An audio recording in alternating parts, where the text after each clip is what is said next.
Yesterday we heard the gospel, in the gospel Jesus saying, "Come to me, all you who are heavily burdened, and I will give you rest." And rest is what the Sabbath offers, the Sabbath rest. And Jesus here now, since saying, "I will give you rest," now we have the controversies around the Sabbath rest, and the disciples plucking ears to feed themselves. And so the Sabbath really didn't come about till after the Exodus, after the leaving of Egypt, as part of the Ten Commandments. So what we heard in the first reading about the creation of the Passover meal actually came before the Sabbath, and they are connected because they're both to do with rest, freedom and rest. We've gone from yesterday when we heard about the Lord sending Moses, and today all of the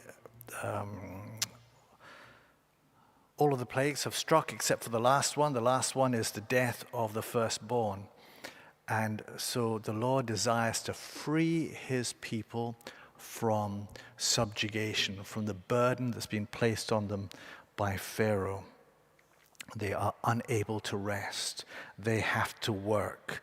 And Pharaoh prevents them from worshiping God by making sure they work. They cannot go and worship, he says, because they have to work. You have to work. They cannot have rest. You have to work. Does that sound familiar at all these days? You have to work. You cannot rest. You have to work. And so the people God has commanded, rest. We are not to be subjugated and forced to work. The Lord gives us a day for rest. He himself took a day for rest. And so he commands that we too rest from our work, so that we are freed from the burden that work can be for us.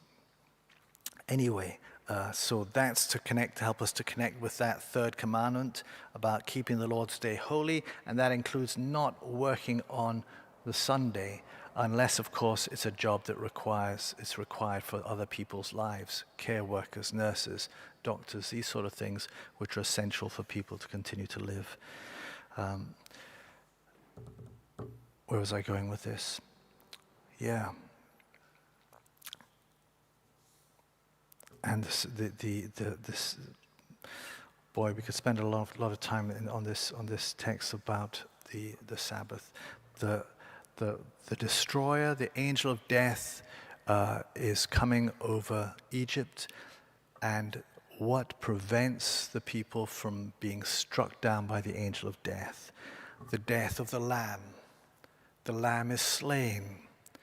The lamb's blood is spilt and covers the doorposts, and we hear the Easter Vigil, it covers the doorposts of believers in the Exultet.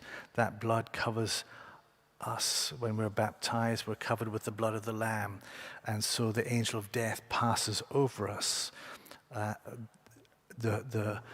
The lamb must be eaten. The flesh of the lamb must be eaten. At the same time, unleavened bread also must be eaten at the same feast. Bread, which is flesh, unleavened bread and flesh, the blood, and the blood. So we've got the blood, we've got the flesh, we've got the unleavened bread, all for our freedom. That's all happening here at the Eucharist. And so through the death and resurrection of Jesus Christ, the people of God who are enslaved by sin, who put under the burden of sin, are freed, are released, able to live in the freedom of sons and daughters of Christ. That is you and I.